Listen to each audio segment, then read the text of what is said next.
bit because we had to coordinate, and we do coordinate with all agencies, including the cities, the transit agencies, et cetera. So what we're going to hear today is where we are today. Okay. Next year, 2026, is the year that we will have our public hearings, that we will basically look to the community to say, look at where we are, give us your feedback. We've been working again with all the agencies, and the point to get involved was perfect. When Ana Mari reached out to me, the timing was perfect. We do have a website, so I'll share all that information. What I always tell people with a PD&E is stay involved. If you like what you see, stay involved, and if you don't like what you see, because of course we don't always hear from the people who like what they see. So having said that, I'm going to introduce two people really quickly, two key people. Yvette Fontanellas from the Florida Department of Transportation is our project manager. You may know her because she also has done some work on Alton Road, and she has worked in prior years from the Traffic Operations Department. So she probably has been in front of some of you before, but she's our project manager for this project. And then Stefan Escanes, which I see, there we go, I see you, is our consultant project manager. Now, want to be clear. Ana Mari, who runs a great meeting, wanted a 20-minute presentation. This is a massive job. So just know that everything's Yeah, been I would love it condensed. if it was 5 minutes. That would be better. We just need the nuts and bolts and how do we get engaged? What's the timeline? Well, the how do we get Overview. engaged is easy. I just gave it to you and I'll put it in the Yeah. chat. But I don't think Stefan can do it in five, but we'll see what he can do. Okay. Keep in mind that what we're, again, it's really up to you. We can come back, we can do more. All this is on the website. We can Yes. do individual briefings too, so I mean, we're open. This is the phase. It's just a People always tell massive, me, why it's a didn't I get massive. involved before? This is the phase. Okay, great to hear that we're in the right moment to get involved. It's just a Yes, massive project. I it don't is. have a presentation where I can share one. So, Yvette, are you going to be sharing or do you need to be? Stefan is going to share. I'll be sharing. Yeah. Stefan And is what gonna we can do do it. I maybe, I Stefan, is just sent if the is request to let's do share. like a really fast overview, which I know is really hard because this project has so many components, and It then is maybe pretty. send it to Ana Mari so she can put it in the like on their website or just our link. Yeah, we condensed it. I also just posted in the chat the link to the project website as well. Um, and yeah, so I did send the request to share. I'm not sure if that's, oh, all right, I just got it. So let me share it.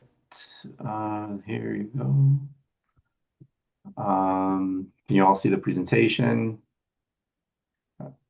Yes. Okay. So Eva will kick I us can off, and start then really I'll quick. jump in. Yeah, I'm gonna do it really quick, really quick. It's not easy. So, good evening, everyone. Thank you for allowing us this opportunity to present to you on the duty of total causeway. My name is Yvette Fontanellas from FDOT District 6, and with me I have Stefan from Metric Engineering, who is going to be also presenting in this very short presentation. We'll promise. Next. So this project, like every other project that we conduct and we manage in FDOT, we cover the resiliency, the robust supply chain, technology, workforce development and safety, and above all, we hear from all the communities. So what are the limits of the project? We're going from west within the city of Miami, and this is from Northwest 12th Avenue all the way to Authur Road within the city of Miami Beach. And as the purpose of any PD&E project, we evaluate alternative and recommend improvements and address operational deficiencies and enhance system linkage and regional link connectivity, as well as multimodal connectivity, while taking a great look at to improving the safety condition of the overall corridor. As Alicia mentioned, we began this project back in 2022, and after that, we proposed alternative, what we call alternative 1 and 2. Stefan is going to go over that in detail. And after a little kind of a stop, because we were coordinating with agencies alongside, we have begun preparing our preferred alternative, which is in review, receiving comments. So this is the perfect time to do this. And in the next slide, Stefan's going to go into details in what it is that we're proposing. Thank you. Thank you, Yvette. So on this slide, it's a high-level review, basically, of the different improvements being proposed on the City of Miami side and the express lane connections that were mentioned earlier. In the top right, you can see a little map here. We broke up the project into 4 different focus areas. You have focus area 1, which is 95 interchange, focus area 2, which is the North Miami Avenue and US 1 interchanges. And then you'll see on the next slides, we have the Causeway as focus area 3 and Authur Road as focus area 4. So within focus areas 1 and 2, we have a concept that is providing express lane connections to the I-195, basically connecting I-195 with the I-95 express lanes. In addition, we are proposing a viaduct system at upper level along I-195 that would bypass North Miami Avenue and US 1 interchanges.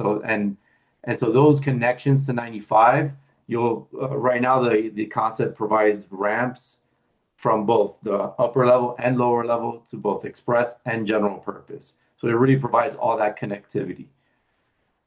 In addition, there's currently bus on shoulders through the Causeway. This expands the bus on shoulders further west through this project and focus areas 1 and 2. And then we propose different interchange improvements at North Miami Avenue as well as US 1 interchange. Some of the detailed designs you can find on the website. If you go to documents and publications to the link that we included, then you can download there and look at the concepts. You know, as Alicia mentioned, going through the concepts are pretty complicated and complex and would take quite some time. So I think it's important to understand the improvements that are being proposed. And then also at the end of focus area 2 on the east side begins the shared use path that's being proposed to connect City of Miami to Miami Beach. Moving into focus area 3, there is a shared use path crossover connection on the west end so that the shared use path can begin on both north and south sides of the Causeway and then connect down to the south side where it runs along the south side of the Causeway, connected into Authur Road on the southern side. Some of the improvements that are being proposed include a 4th lane in the westbound direction to enhance evacuation. One of the key things about this project and through different coordination throughout the life of the project is maintaining the 3-lane eastbound capacity, as capacity is restricted once you hit Miami Beach. So expanding that capacity to just then be restricted would just move a bottleneck. So that was one key component there. And then also enhancing the Causeway with concrete barrier separation, further improving the bus on shoulder system, and as you can see here, the separated shared use path. Moving into... Just a note, that's separated shared use path. So 2 things. So here at 41st Street, the landing will be the same in 41st Street. It looks like Alton Road is where the biggest changes are going to be. Or for the shared use path? No, how will this project impact 41st and its upcoming revitalization and what's going on with 41st? Yes, so let's jump right on cue into focus area 4, okay, which is the Alton Road portion. So we come in at 3 lanes, and then currently eastbound, you have the middle lane, the choice lane, which often backs up from either Alton Road or 41st Street, causing some speed differentials and such. So it does, while it maintains 3 lanes, it does then open up to 4. So it provides a 2-2 split to improve that condition in the eastbound direction. And then it ties into the existing footprint overall um, of 41st Street and of Alton Road. In general, the interchange really services most of the movements with direct connections. And so one of the focus areas we really looked at here was the resiliency element, trying to reduce flooding events. So we did an entire design high water analysis, identify low-lying areas, and further improve upon the projects of Alton Road that are proposing some of the pumps and things like that. And so So I'm receiving quite, has this been enhanced since it was previously presented? Are you mm, continuously enhancing these alternatives? We had heard um, originally that maybe there wasn't so much of an expansion, but this certainly looks like there is an expansion on capacity. Can you give us a little bit of a sense of what will be the increase of capacity and what is our local impact from this project?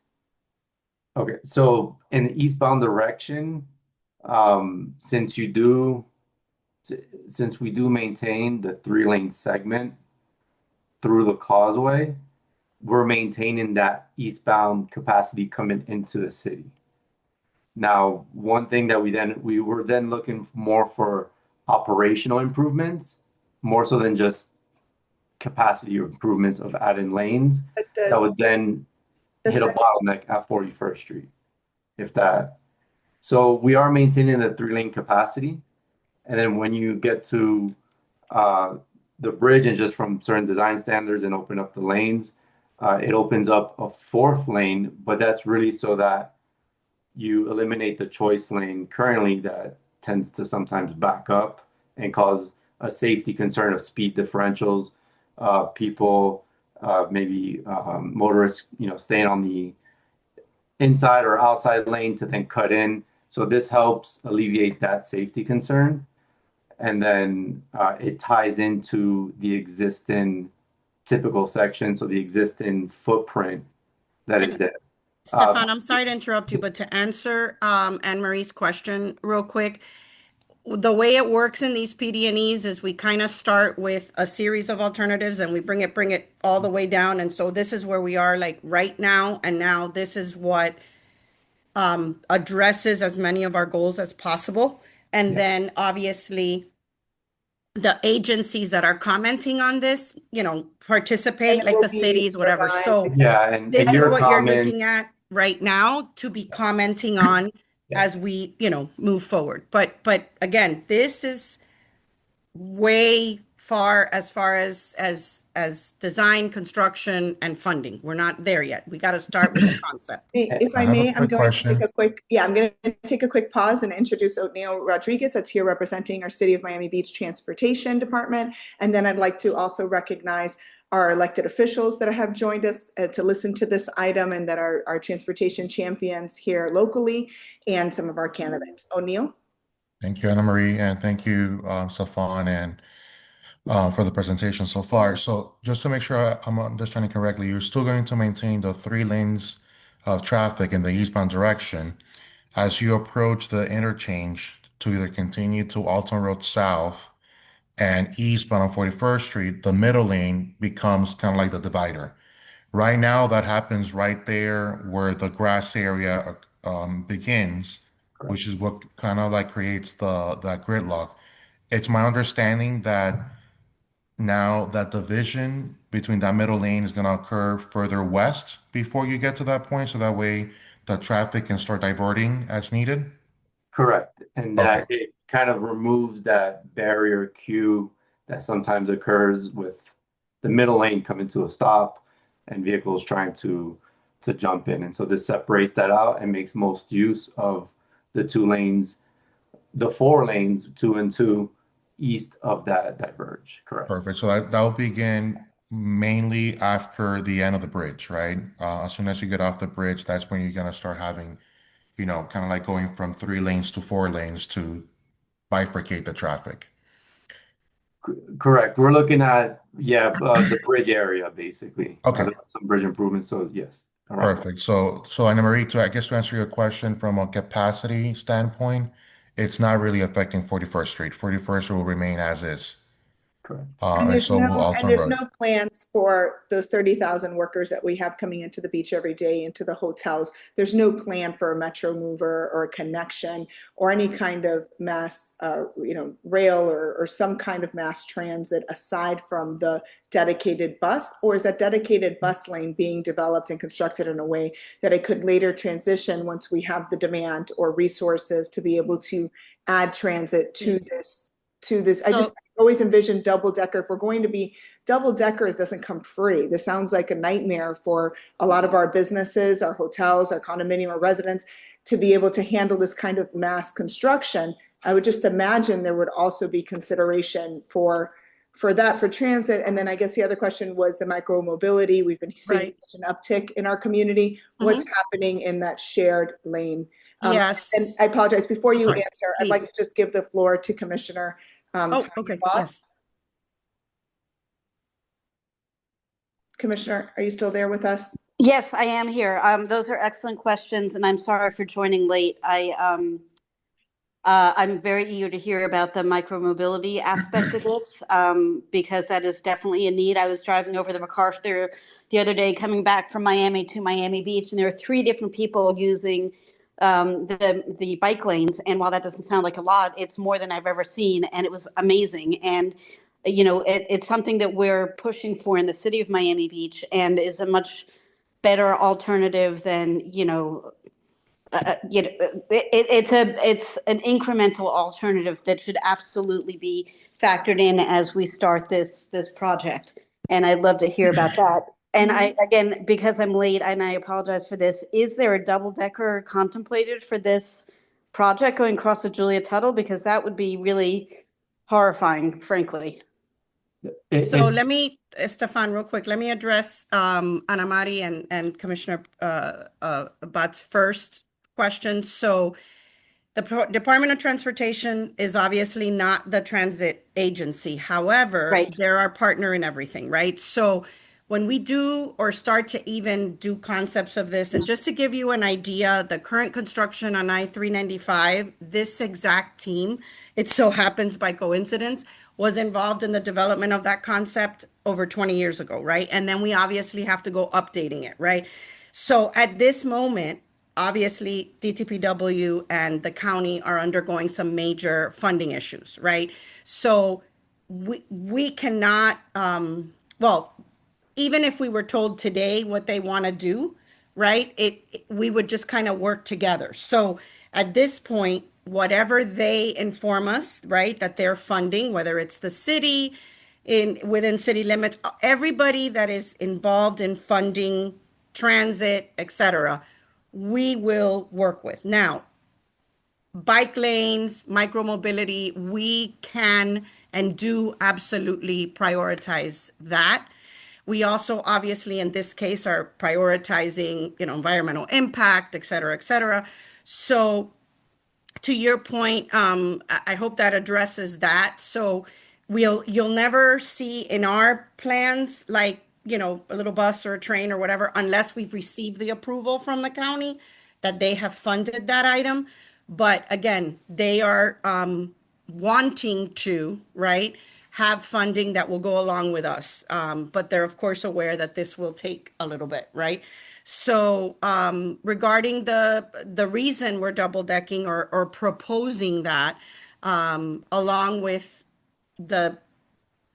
all the effort that has been done from an environmental perspective, Stefan, can you address the commissioner's concern there? Yes, and first, I would like to clarify that double decking is only on the city of Miami side. It ties down at the initial West Island here, right before the Causeway Bridge, the first Causeway Bridge. Wait, hang on.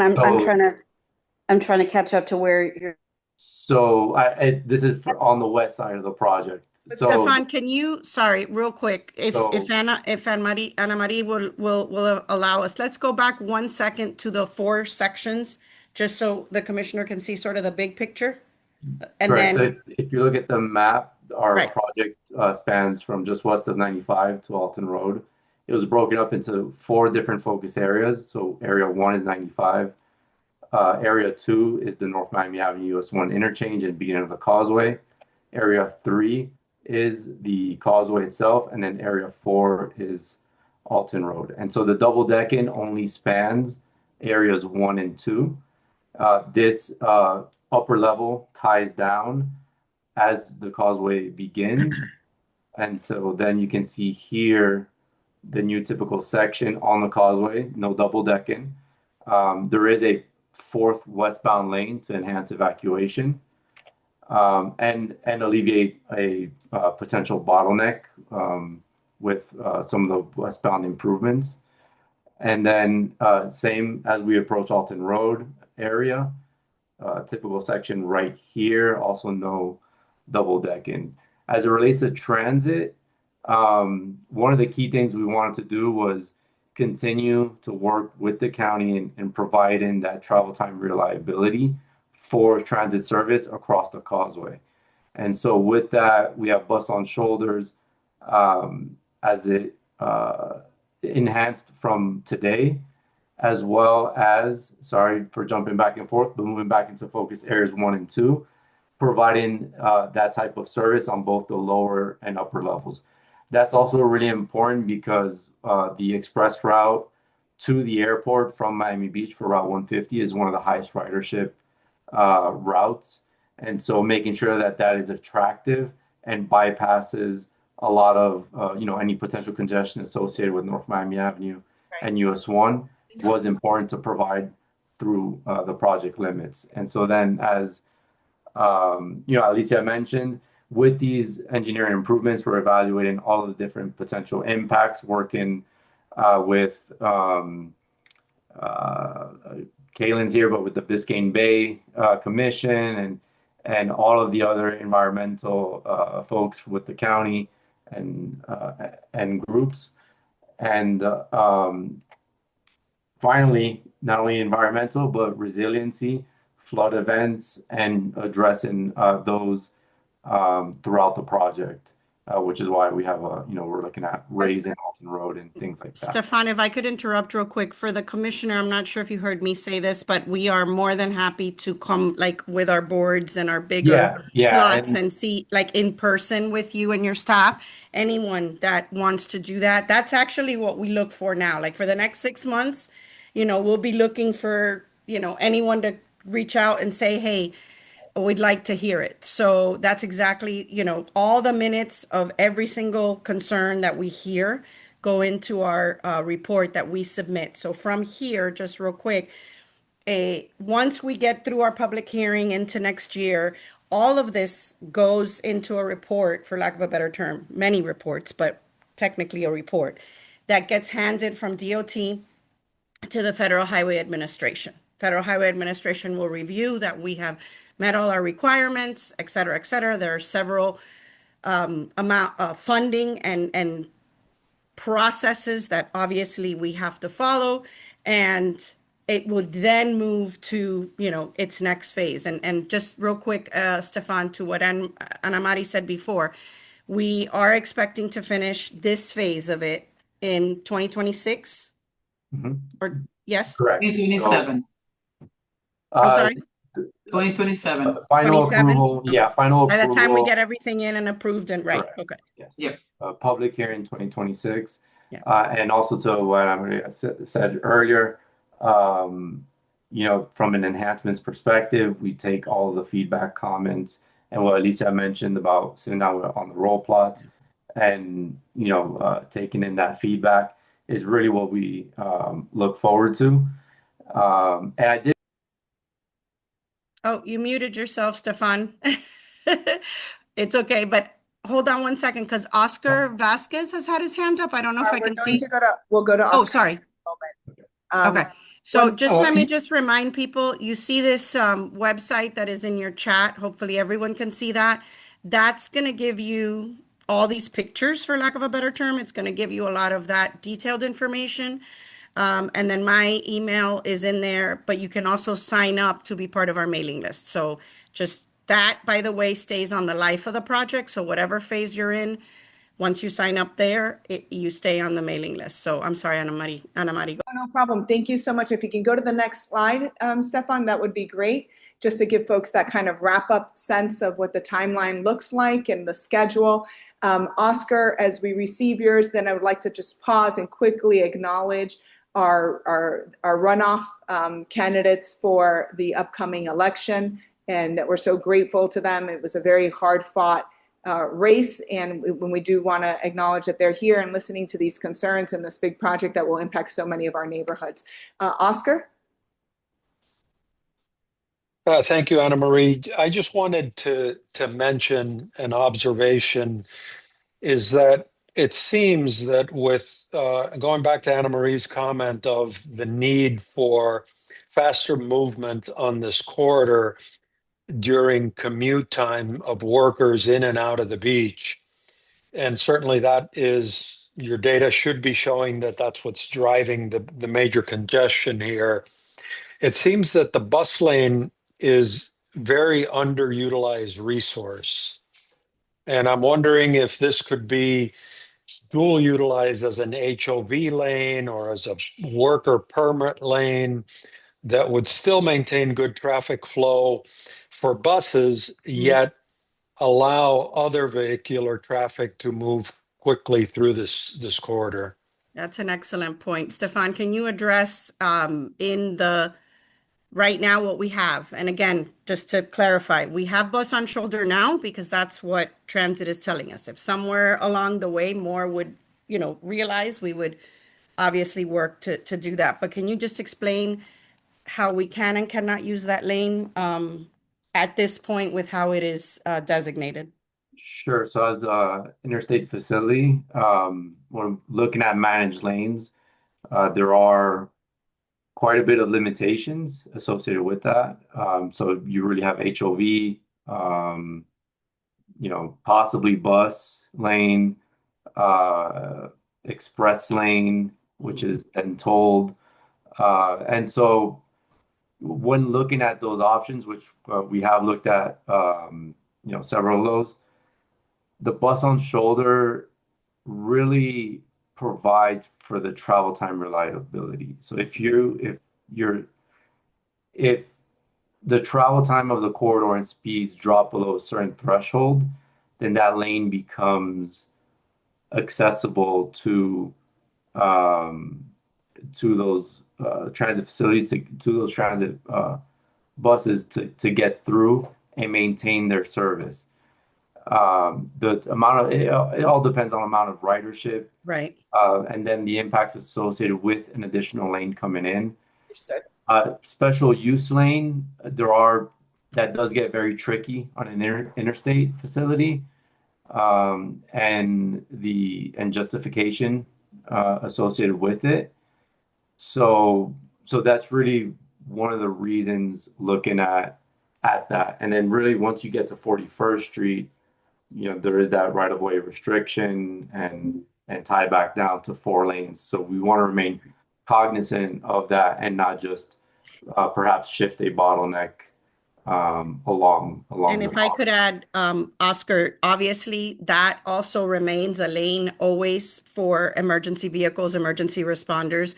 And in the event of an evacuation, when we open everything. So, yes, you're correct. Sometimes it's hard to see those lanes that are, quote unquote, underutilized. But at this stage, we have to treat it like this until we, hear otherwise. Who knows what the federal guidelines will be by then. But at this point, that's how we would use it. We do find that it is an incredible resource for our emergency responders, especially in the case of a difficult incident, as well as, of course, hurricane evacuation, which is critical for the beach. Thank you so much for presenting this item today. We are up. The time is up. I'm going to sorry. one last second for any questions from our members before we move on. Whoever's on the screen right now, if you could identify yourself as well. If you're on the screen, is it Stefan? Is that you? Yes, that's me. So the yellow lines are you? I'm not really sure. I don't remember drawing any of that. There's someone else drawing. I don't know who marked it up. I keep seeing them pop up, but I don't think it was me. we have I any, was wondering if you were like pointing with your No, no, thing no. because I'm like, that doesn't look right, but No, no, I don't know. no I'm problem. really not sure. I no was problem. asking Kaylin as well in our chat to see if Thank you so much. So are there any members that have any other questions for our team from FDOT for this project in particular?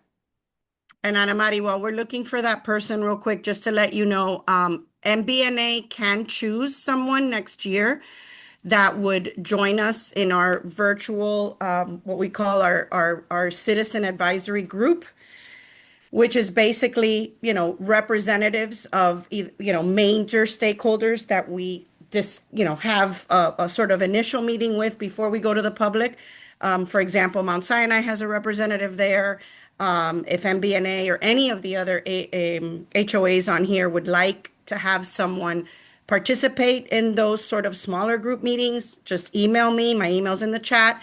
And then again, that doesn't say anything about going to the public. We're always going to go to the public, but we do these smaller groups so that we could also get that feedback before we're in front of, a larger group of people. Alicia, Alicia, can would anybody from the city also be part of that group? Excuse me? Can anybody from the city of Miami Beach be part of Yeah, this group? actually, we have the City of Miami Beach and the other one. So we have a project advisory Oh, team, understood. which Okay. is cities, agencies, whatever, and then homeowners Understood. separate. So that, Perfect. yeah.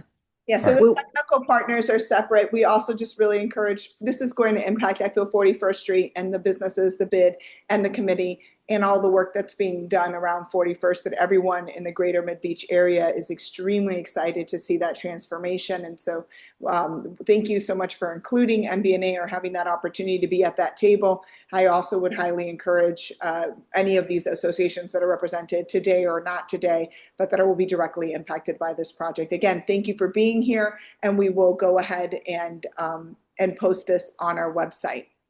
And let me just, sorry, I'm going to say one last thing. Ana Mari's going to kill me, but I do want to say, Ana Mari, that, you are such a great advocate for your group because she immediately emailed us and gave us a date. And we want to thank you guys for that because I know people think sometimes we don't want to be in front of the HOAs, but we do. So she reached out to us and set this up for us. So thank you and thank everybody who was here. This is so helpful for us. And I hope I get to hear from all of you soon. And Yeah, if can we I just don't, say, please? happy holidays, stay safe. So one Please moment wear your seatbelts. for you. Hello? Thank you, Alicia, before you leave, and Stefan, before you leave. Bonnie, we'll go to you in just a moment. Oh, sorry. Go ahead, Bonnie. I'm so sorry. Yeah, I chair the mayor's 41st Street committee, so we would really love to be involved in this. Yeah. It's really important for what we're trying to do on 41st Street. Yeah. And so Alicia, there's two groups on 41st Street. There's the one that Bonnie just referenced. Right. 41st Street Mayor's it used to be called Blue Ribbon Committee. That I know now. Yes. Okay. Got it. Also a 41st Street Business Improvement District, or a BID. Okay. And so both are distinct groups. While they overlap the same geographic area, Okay. there may be very different perspectives. I'm not as familiar with the composition of both of those groups, but certainly something to be worth. Now, Dr. Corrales, sorry to have you wait. Manny? Yes, hi. Can everybody hear me? Yes, we can. Okay, Ana Marie, would this be the appropriate moment to just have a response or a comment about what the presentation that was just made? Is your comment referring to 195 double decker? Is it Yes. Yes.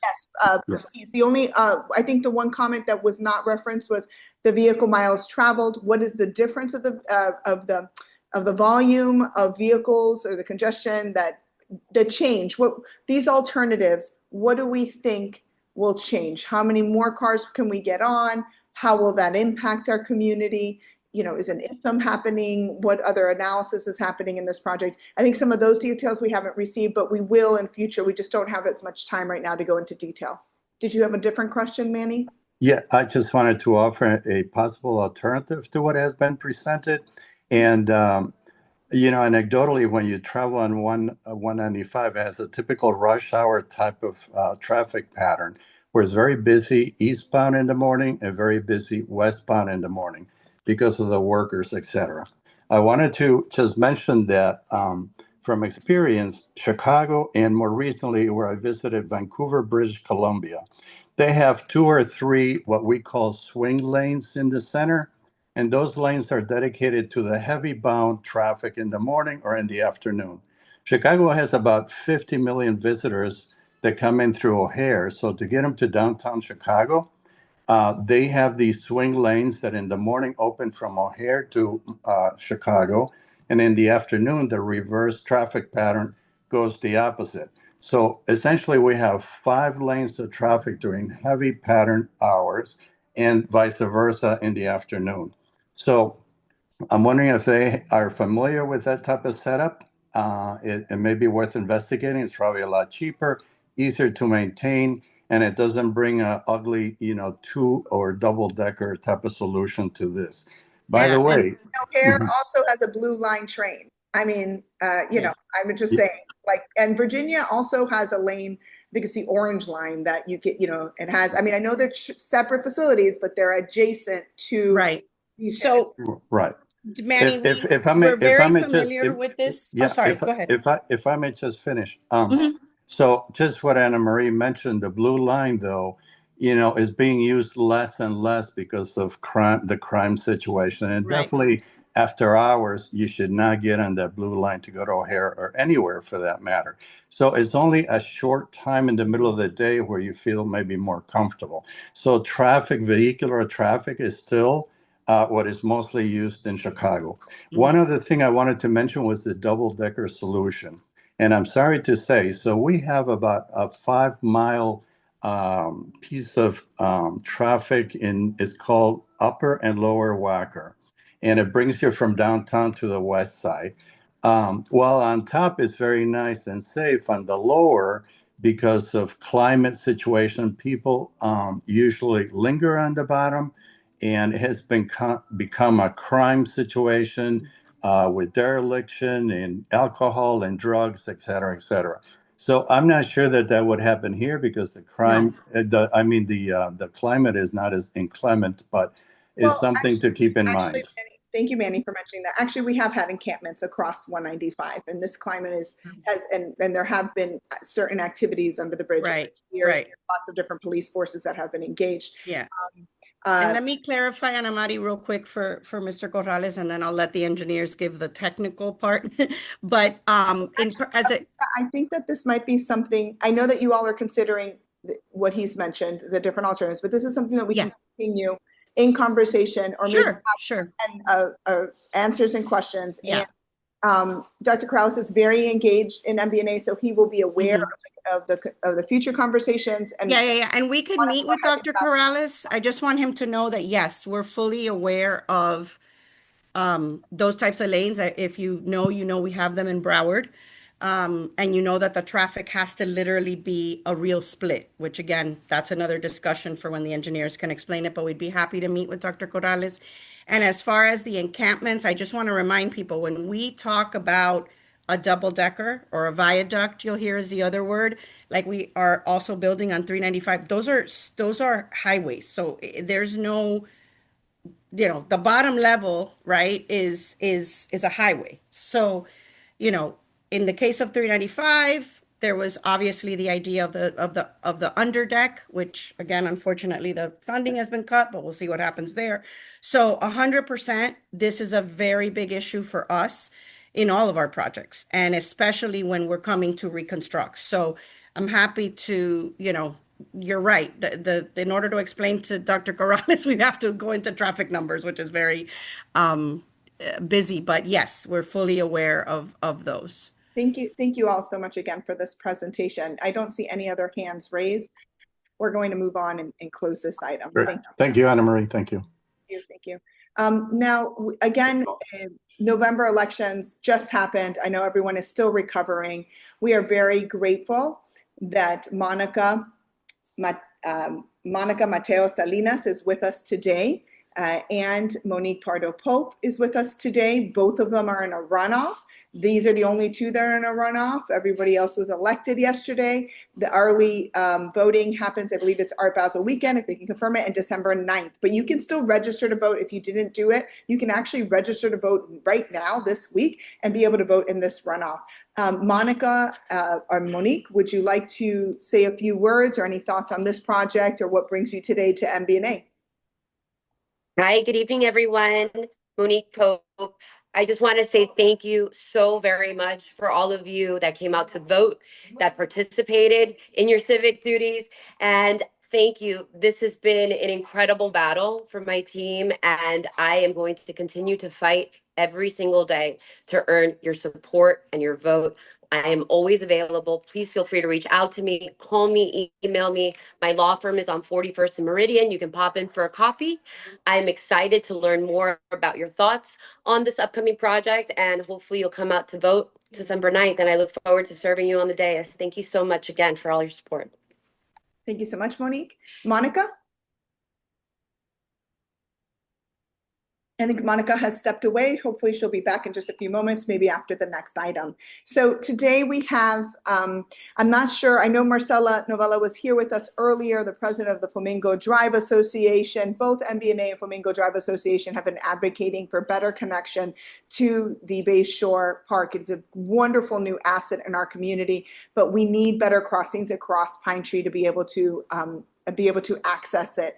And so the city has been working on this. These requests actually began when it was approved as a project in conception. So we have meetings in MBNA from 2021 where it was consistently on our transportation working group agendas, and then it dropped off a little bit as the project wasn't fully designed. And now that it's the opening, we just can't wait to be able to walk over that little bridge on Indian Creek, take that walkway, and be able to access the park. So I'm going to welcome O'Neill from the city of Miami Beach, and also wish him the very best. He will be leaving the city of Miami Beach towards the middle of this month. He'll be joining our colleagues in Fort Lauderdale. I am so sad because he is certainly one of the best.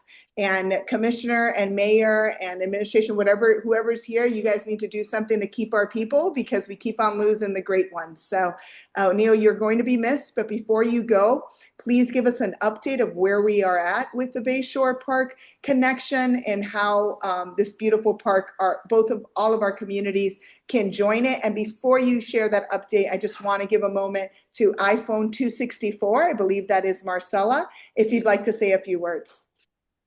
I'm here, Anne Marie. Thank you for organizing this. This is really important for our community, and we're so lucky to have this amazing new park. I went there for the first time the other day, and I felt like I was in a completely different city. So, any way that we can make Flamingo Drive more pedestrian friendly, and also crossings across Pine Tree, which I think is incredibly important because right now we only have two crossings, one on 41st Street and one really at the Hebrew Academy. Even to get to the Scott Racco, it's very challenging. So I appreciate you spearheading this, and here to support you in any way that I can. Thank you so much, Marcella. And we would, MBNA and Alicia, if you could scroll down a little bit to show the bridge again, we would have to walk through your neighborhood. And so to get to those crossings, or we have to go back around over on 41st or down south through Collins Park and then back around. So one of those three ways, but this would be the most direct way. And so having a collaboration with your association and being able to discuss this jointly with the city would really make a lot of sense, because we want to make sure that this makes that this is the right fit for all of our communities. We love pedestrians on Flamingo Drive. We like pedestrians a lot more than cars. Yes, we want kids to be able to play there and people to skateboard and rollerblade and not feel like they're going to get run over. So I understand the concern, and we welcome working with you wholeheartedly. Thank you so much. O'Neill, would you like to start off the presentation? Sure. Thank you for having me, and thank you, Anna Marie, for the kind words. It's always been a pleasure working with MBNA and so many different advocates that I see here today. I'm definitely gonna be miss the Miami Beach family. As you guys may know, under the leadership of our mayor, Mayor Minor, we've been advocating for additional crosswalks along the Pine Tree corridor. all the way specifically from 41st Street to the south. They have recognized the need to have additional crosswalks, and they've already have put a plan in place to do that, especially in those areas where there's high pedestrian activity. Unfortunately, at the time, it has not been funded, but we keep advocating for that, and they have made a promise that they'll continue to prioritize those additional enhancements. With respect to the crosswalk onto Bayshore Park, more specifically around 25th Street and Pine Tree Drive, the city has gone ahead and conducted a traffic analysis, what we call a warrant analysis, to determine, first of all, the need for a crosswalk in that area, and also for a northbound left turn, dedicated left turn onto the parking lot there. So we have submitted that analysis to the county. Unfortunately, they have not approved it yet. They approved the methodology that we were to use to develop that analysis. We submitted the traffic study. However, they came back with some comments that we are to address and to be resubmitting to the county. So we've been working very closely with them. As you guys know, Pine Tree Drive, it is a county right of way. So, and even if it wasn't, in order for us to be able to install a crosswalk at this location, we would require their approval. So we're working very diligently with them. We have our consultants on board. One of our project managers that is actually overseeing the project is here today in case you guys have any specific questions. But we understand the need to have that connectivity to the park, especially now that it's open, and you have our commitment to make sure that we do that. Now, once that warrant analysis has been approved by Miami-Dade County, then we need to go back and sit down and have a serious conversation about the funding for design and construction. My understanding is that we would look for the county to partner to that for that implementation of the crosswalk.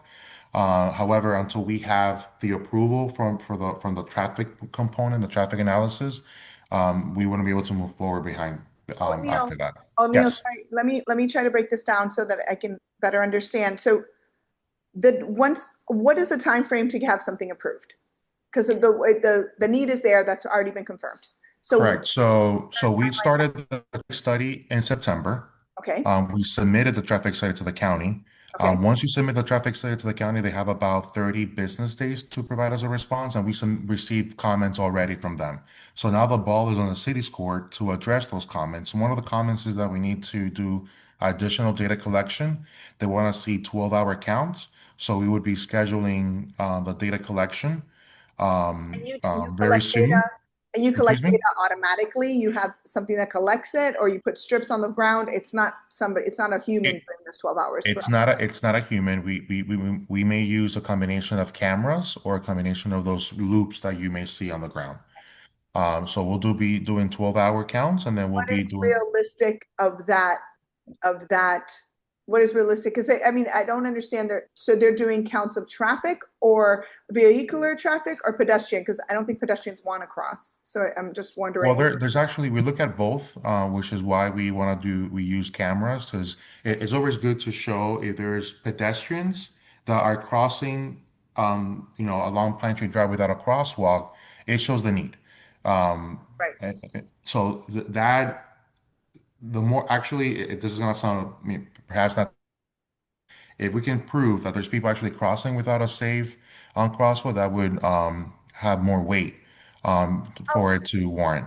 right now the city's about to go into crisis mode, right? Before Art Basel. It's like our favorite time of the year. We don't even have meetings. We just Basel all the day long, right? So it's going to be our greatest time. You all are going to get this done before then. The reason why I'm asking is because if we need to advocate to the state, if we need the legislature, if we need to be able to look for opportunities, like I mentioned, there was that federal grant that came out yesterday that could potentially be used for this.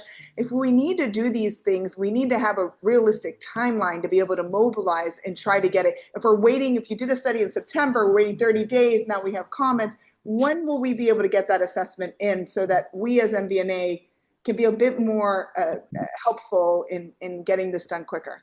So we received those comments today from the county. Okay. So we're still reviewing the comments and the By need of. tomorrow, you'll have it done and I wish I could just snap my fingers. But we have to work with our consultant to do the data collection, make sure that what they're asking for is realistic. That's first and foremost. Um, but hopefully the data collection cannot occur. We will not do data collection during a high impact period. So definitely during on Thanksgiving week and Art Week, we will not be doing data collection because we don't want that data to be skewed. So my goal, if possible, would be before Thanksgiving. If not, will be after the week of Art Week. So realistically speaking, Anna Marie, just not to. I rather under promise and over deliver. I would say sometime in January we could have something submitted back to the county, just giving the timeline and of the different January events gets a that we little have. late. January gets a little late. We're making a request now to the state, so January gets a little bit late for us for this next cycle. Hmm. But we, I think there's, also if this is only one, you may only be talking about one. If we have a plan for a more comprehensive, if there's additional, like if we could have a dream crossings across Pine Tree where it allows things to move and allows folks to go east to west, we would love to have that plan and then try to figure out how to get the funding. Commissioner Bott, I saw you came off of mute for a moment. Is there a comment or something you'd like to ask? No, I didn't realize I came off mute. Oh, well, your face appeared. I think it was just like a little angel. It just like kind of came in. Oh gosh, no, you should enjoy the fact that I'm on mute, and it doesn't happen often. So revel in it. Can I say a few words, Anna Marie? Um, so this past weekend, we walked on Indian Creek and started from 41st all the way to 29th. And on 29th, we crossed the little bridge. And there's footage of what I filmed. And then we figured we want to go check the park, which, by the way, is spectacular. It's a great amenity. Whoever hasn't been there, we encourage you to go. Um, and I studied it, I filmed it, I took pictures, and I realized that the only thing that would make sense is an on-demand uh, traffic light. We don't need to have a red light there blocking traffic on 28th Street. If you go to the website under transportation, the pedestrian walk, a crosswalk with an on-demand traffic light on 28th is the only way that I can see this happening. And that way you just walk a little bit by that sculpture there's some construction going on, and then enter where the children's park is, and then you have full access to Bayshore Park. This doesn't take a rocket scientist to figure this out. There are not 10 options there. It also is impossible to gauge how many people are trying to cross, because there's not going to be anybody trying. We don't have that many kamikazes, as far as I'm aware of. People that obviously, would be crazy to cross it. It's very dangerous. We did it. We crossed it, and it's obviously very dangerous. It's a curvy road, winding road, people speed. So, getting a count, is something very difficult. However, I would appreciate it. I know what, Nell, I'm sorry you're leaving. We're really going to miss you. But whoever takes over your job and whoever is in charge of this, if you can please keep us informed, send an email to the MBNA. Tell us when you're doing this so that we make sure we get a couple kamikazes trying to cross when that study Yeah. is being done, and and let it keep us informed. What the worst thing is when we don't know what's happening. I couldn't understand why this hadn't started yet, how we start the park and not have done this before. Anybody that's on Indian Creek or on Collins for that matter, how do we get to this beautiful park? There is no way to get there. You have to go all the way over, or you cross and you end up in front of Scott Rako, and then you've got to go 2 blocks north or 1 block south to get into the parking lot, which, by the way, is missing some signage. Um, Everything is beautiful except the entrance. This needs to be prioritized, and we'll make sure that the MBNA prioritizes this. And Alicia, that it is a priority for the city and for our department. As a matter of fact, two of my team members are here. Ghassan Shuori, he's our senior transportation engineer, And Katie Tapel, she's our traffic engineer, that you guys may have both met them before, so they heard you, and I'll make sure that they continue that communication with MBNA and make sure that you guys are informed all steps of the way. Thank you. Thank you. We're going to close. Marcella or anyone else with any comments before we close this item? I do think that we are going to also reach out to the county just as a community.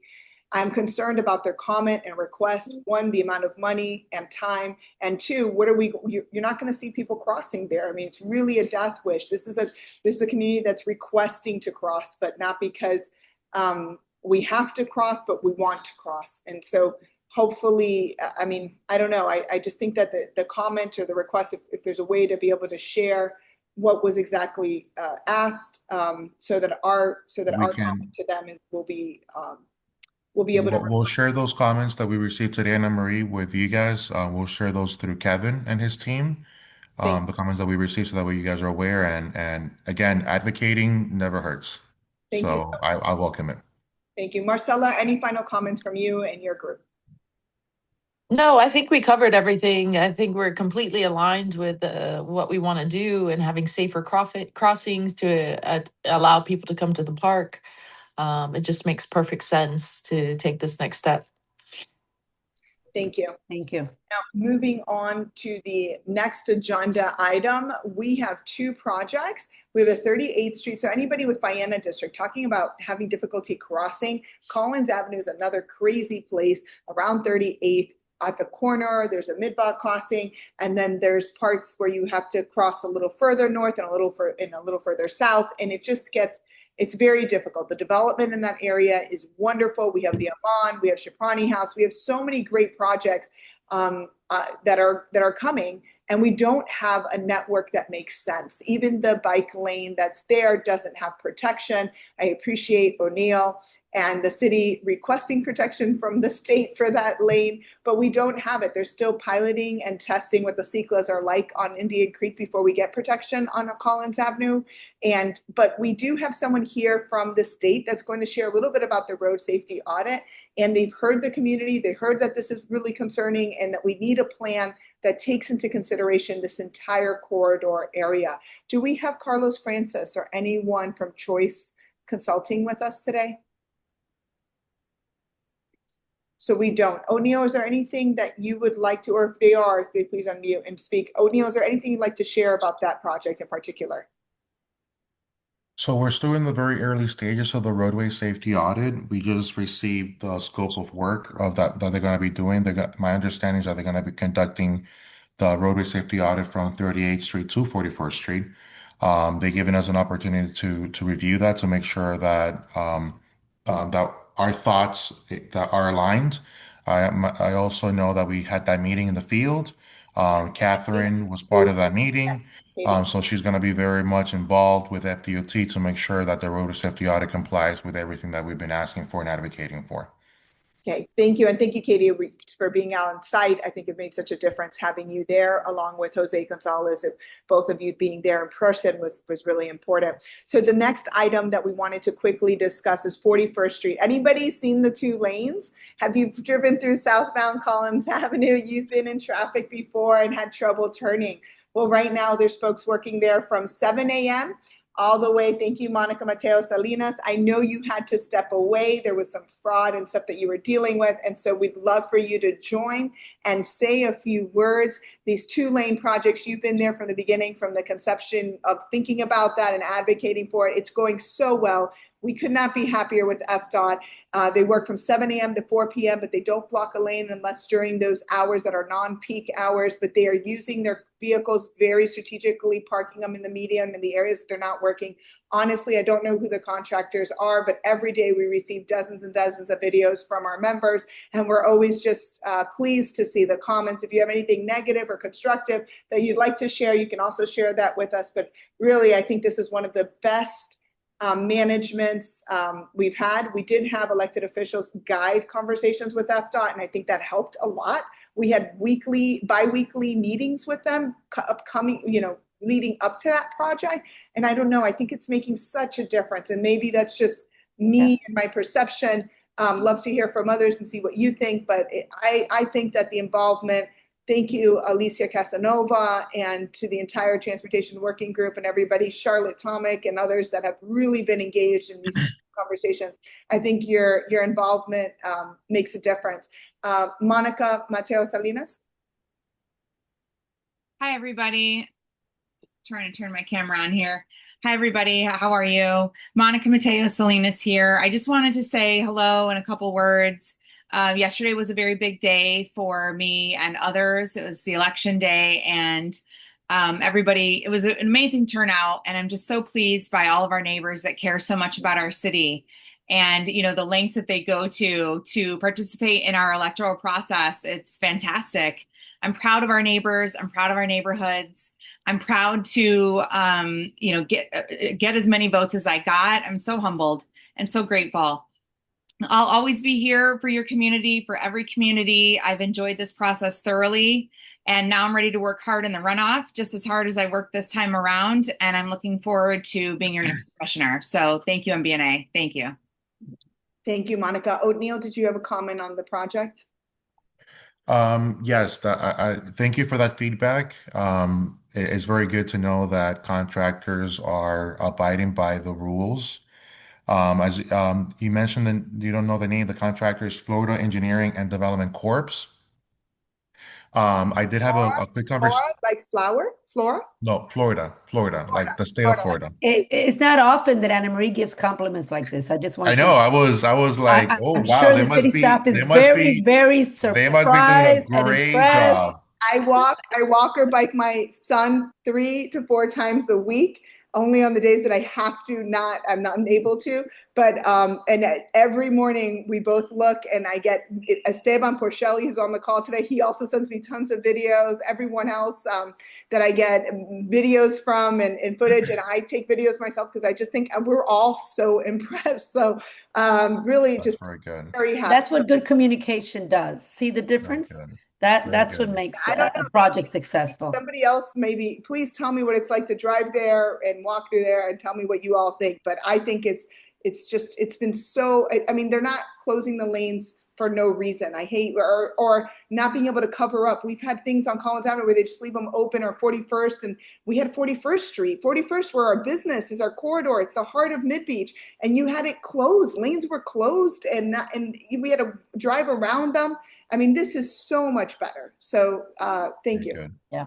Very good. So I did have a quick conversation with the project manager from FDOT.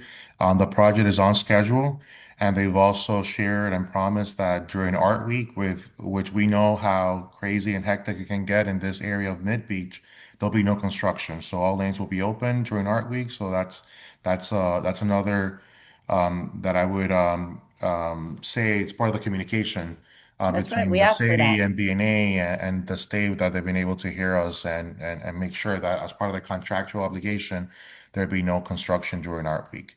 So other than that, we're on schedule, and I know you guys are very in close communications with their public information officer. So let's hope that we stay on track. Will do. Any other comments from the members? Okay, our last item for today is the Art Basel Traffic Management Plan. O'Neill? Yes, so we've learned from I would call it a success of a lot of the mitigation strategies that we provided last year during Art Week. As you know, water taxi was very big. We had around 15,000 people ride the water taxi from Wednesday through Sunday. We had a series of shuttles that will stop at the major, what we call major art fairs throughout the city, and also connecting Miami and Miami Beach, and also the Design District. This year, we're doing the same and more. We're enhancing the number of vessels that we have, that we're going to be having for the water taxi. Last year, from Wednesday through Sunday, we only had 4 vessels. Now we're starting on Monday. On Monday, we're gonna have Monday and Tuesday, we're gonna have 4 vessels, and then Wednesday through Thursday, because what we did see last year is that as the day progressed, there was more demand. So starting on Wednesday, we would have 7 vessels for water taxi. We would continue to have our shuttle service on connecting the water taxi to the convention center and connecting the convention center to the South Beach area and also connecting the convention center to the Mid Beach area. As we know, we have a lot of different activations.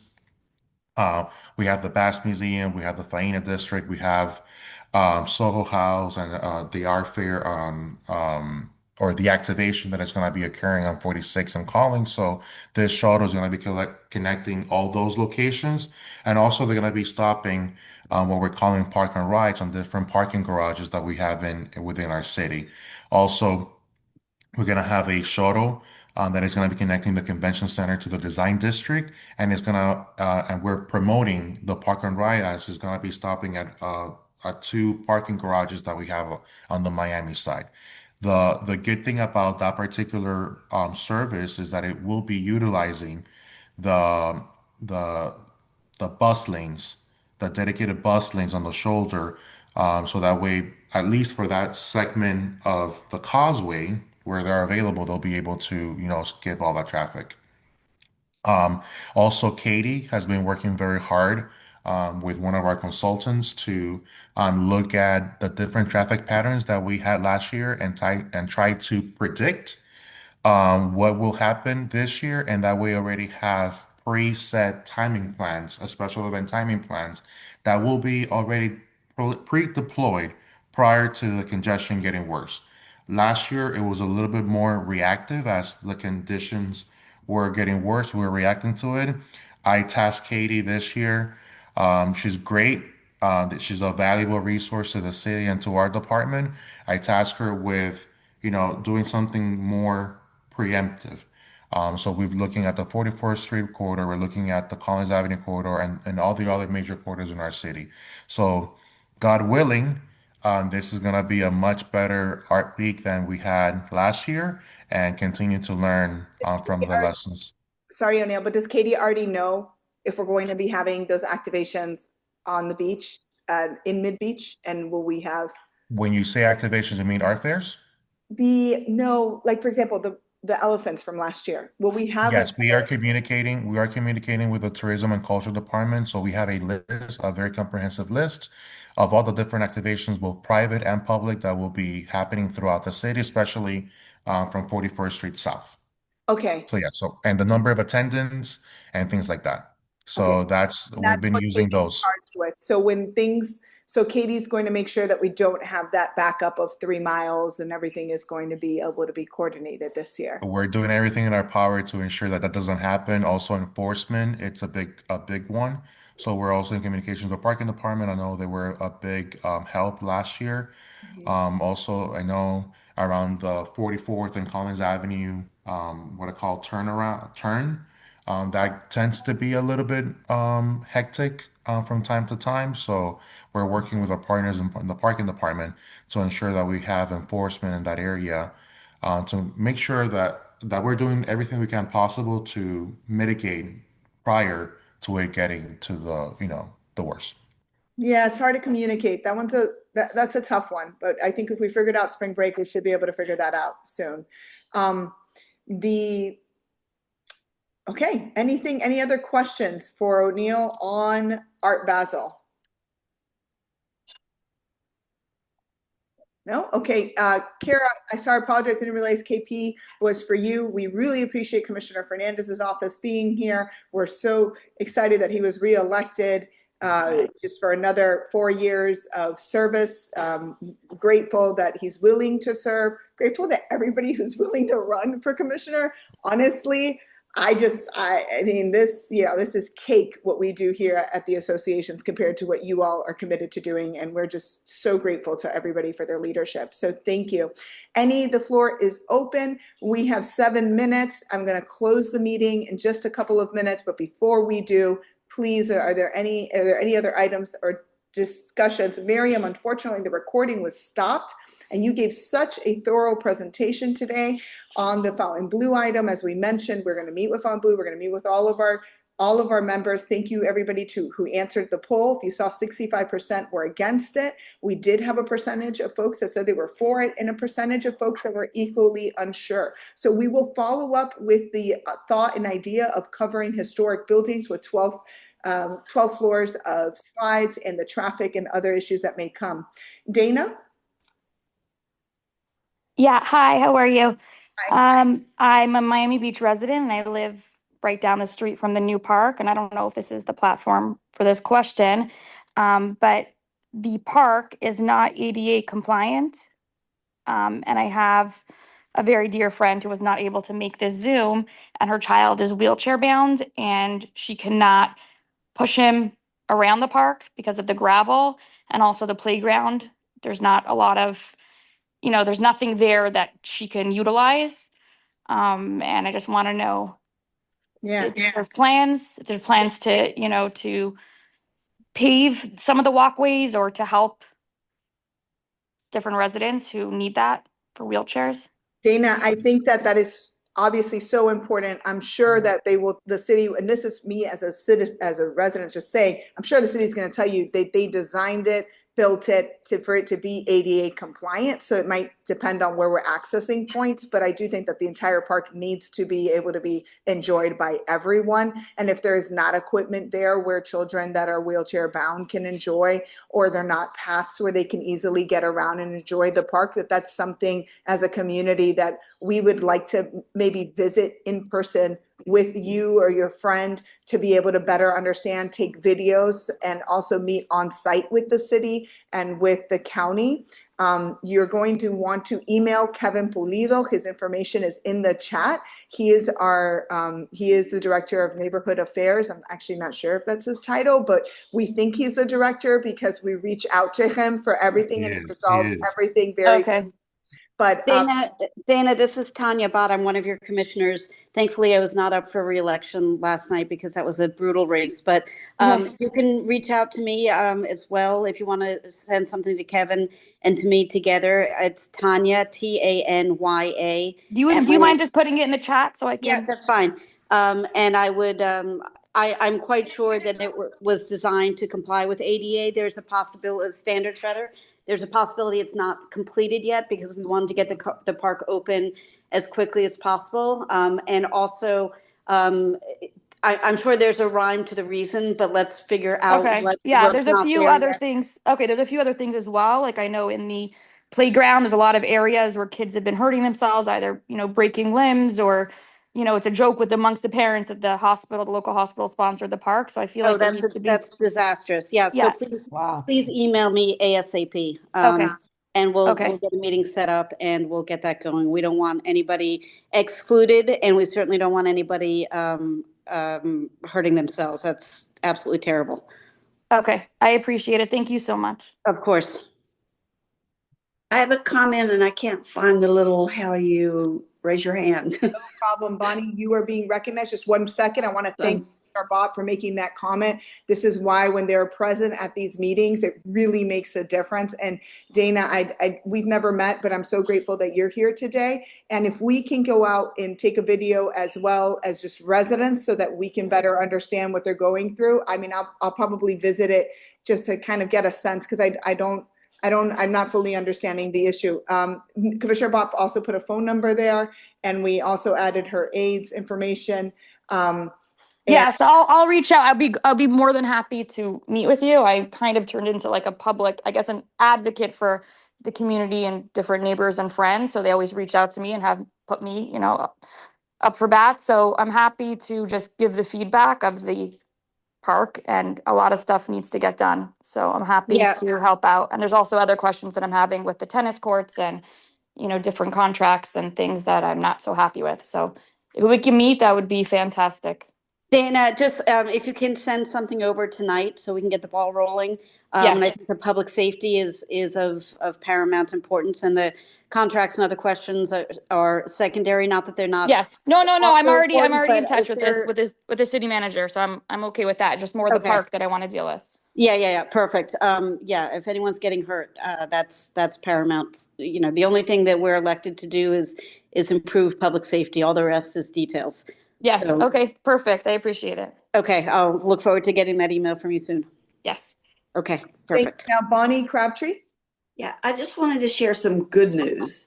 If you weren't on 41st Street today, you need to walk because Pura Vida started their construction today. Yay. It's so exciting. So, yes. That is great news. Well, welcome to Pura Vida and to all of the upcoming businesses that revitalize this area. We're really excited. And we also heard from Blake that they're fixing all the lights, yes, all we the heard, tree yes. lights. Blake Govan has given us an update that he was out there and all the lights are fixed. And when things change next year, we're just going to continue to have better and better lighting and landscaping and movement on 41st, which we're thrilled about. So thank you, Blake, and thank you, Bonnie. Yeah, he also told us that they've allocated funding for better lighting all throughout 41st Street, and that's, I don't remember the word he used. I don't know if he's on. Blake, are you there? I think I saw you. There he is. Blake, you want to give us the news on that? Yeah, part of the it's part of the streetscape project going on. 1.7 million, no? Or was that? Okay, that's a separate project. That's not a city project. So on the Julia Tunnel Causeway, FDOT's doing a $1.7 million upgrade to all the high mast lights. That started this week. So it's a different lighting project. It doesn't have to do with our trees, right? It has nothing to do with the trees, nothing to do with the city. That's strictly on the interstate. But the trees were fixed. The tree lights were fixed already today or yesterday. Yeah, if something goes out, let us know. We're all going to take pictures whenever there's blackouts, and we're going to send them to Blake, and he's going to be addressing it. We also have Abra Bank who's on the 41st Street group, and she's been doing a lot for 41st and helping to identify issues like cleanliness and of course window treatments that we need to. What are they called? The window. Yes, the covers, the business. But Avra Banks is on our executive board of MBNA, and she also is on the 41st Street. If you want to serve on MBNA's board, we have spots that are be opening our annual meetings in April. Always put a plug in. Please join us. We need more members on our working groups and on our executive board. We can't do this work by ourselves. I want to thank everybody for attending today's meeting, and I look forward to seeing you at our next membership meeting in January 2026. Goodbye, everyone. Good night. Thank you.